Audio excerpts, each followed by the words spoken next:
So what exactly is the state of the consumer? This earnings period, it truly did depend who you ask.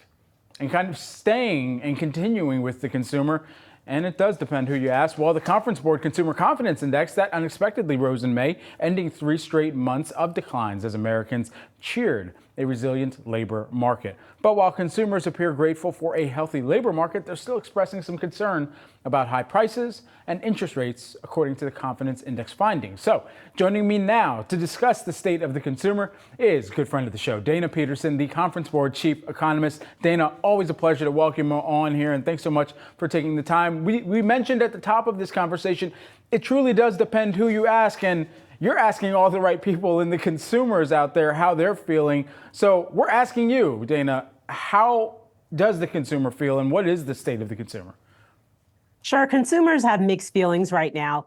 As you mentioned, yes, they are pleased that the labor market is still holding up for them. Many of them are working, but they're very unhappy about the level of prices. Prices are too high, especially for food, which makes sense given what you've heard from a number of companies that you reported. And so consumers are also very concerned about the fact that interest rates are very high. So on the one hand, the basics are expensive, and also big ticket items like homes and cars, and even things like cell phones cost a lot more money than what they're used to.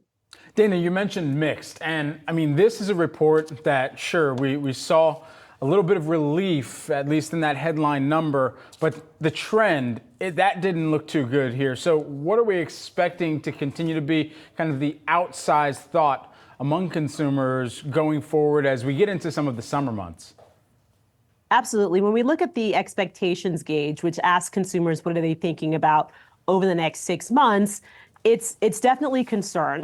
For another month, that measure was below 80, which usually typically signals recession. Now, we don't think the U.S. is going into recession, but consumers are concerned that things are going to slow down. Business conditions won't be as great as they are now. Employment options may not be out there, and certainly their incomes are going to remain strained by high inflation and also elevated interest rates. So that's certainly a disconcerting element of the report.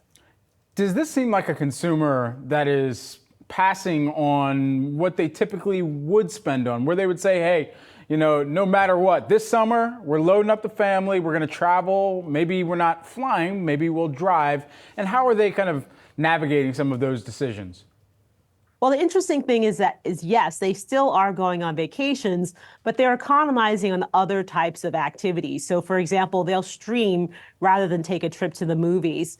They're not interested in going to amusement parks or museums and those kinds of things.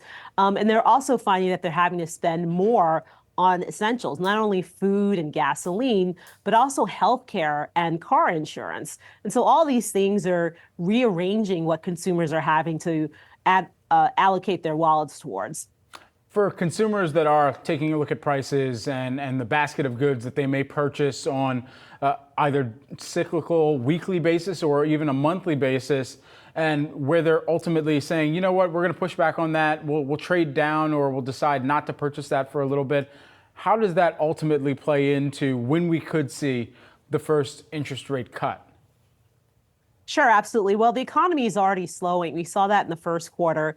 And a lot of it was because consumers really didn't buy goods. And we think that's going to continue to persist. The key thing is services and whether consumers really dial back on that. We're seeing people change the basket of services and are opting for cheaper types of services. So that's probably going to play out over the next few quarters. And so certainly if the economy continues to slow, we think it could even grow less than 1% in the second and third quarters. But the labor market stays healthy, meaning unemployment doesn't rise too much. The Fed could look to cut interest rates later this year, maybe at the November and December meetings. Interesting. All right. Dana Peterson, always a pleasure to get some of your insights. Conference Board Chief Economist. Appreciate you. Thank you.